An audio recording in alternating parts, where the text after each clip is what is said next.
Hai, Assalamualaikum. Hari ini dapur Ami nak masak sambal daging yang sangat simple tapi rasanya sangat sedap. Buatnya pun taklah susah kan? Senang sahaja, siapa pun boleh buat. Makan pula dengan nasi yang panas-panas. Itu kita ada lebihan daging lembu, daging korban yang orang bagi kita tu banyak yang berlebih. Saya dah cuci, lepas tu saya dah bekukan. Bila beku macam ni, mudah nak potong nipis-nipis. Dia tak lembik kan? Jadi dapatlah kita potong dia nipis-nipis ikut kehendak kita nak besar mana.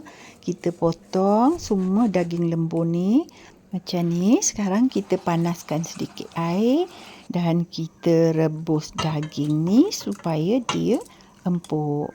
Dalam setengah jam ke macam ni biarkan dia lah. Selepas tu kita panaskan sedikit minyak dan kita goreng daging yang telah kita rebus tadi.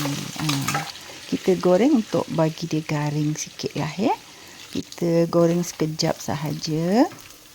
Lepas tu bolehlah kita toskan. Lepas kita toskan, sekarang kita siapkan bahan-bahan tumisan pula lah ya. Saya dah tumbukkan 2 cm halia dengan 6 ulas bawang putih serta 1 biji bawang. Semua bahan-bahan ni kita dah tumbuk atau kisar lah ya. Masukkan dan kita tumis hingga agak kekuningan. Lepas dah kekuningan ni, masukkan dah cili kisar kita. Ini ikut suka masing-masing lah. Kalau nak pedas boleh lebihkan. Okay. Kita tumis bahan ni, sambil tu bolehlah kita masukkan gula nisan sikit, garam. Bahan-bahan ni kita gaul sama, tumis dia sampai dia betul-betul pecah minyak. Bila dah betul-betul pecah minyak, bolehlah kita masukkan bawang yang telah dihiris dalam 1 atau 2 biji lah. Kalau besar 1 biji dah cukup. Bahan-bahan ni kita tumis lagi sampai betul-betul terbit minyak macam ni, dah garing kan. Sekarang kita tambahkan sos tomato sikit dalam 1 ke 2 sudu makan dah cukup. Kita masak sama. Bila dah sebati, bolehlah masukkan daging yang kita dah goreng tadi. Masukkan sama dan gaul. Mudah sahaja buat dia kan. Gaul-gaul, lepas tu rasalah ya, sambil tu garam dia cukup tak, manis dia. Kita tak perlu manis sangat lah ya. Sedikit saja manis untuk balancekan rasa dia.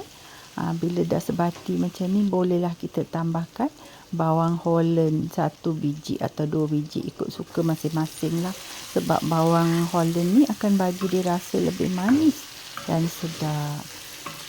Gaul-gaul, dah siap dah kita punya sambal daging yang sangat sedap. Boleh habis makan sepinggan 2 nasi ni.